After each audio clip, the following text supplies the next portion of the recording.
A preliminary 4.2 magnitude earthquake rattled San Bernardino Wednesday evening, the United States Geological Survey reported.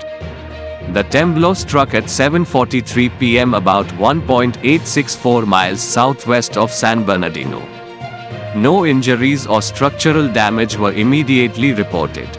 Residents outside the epicenter reported feeling the jolt, including people across San Diego County and as far south as Tijuana. According to the USGS, "Did you feel it, tool?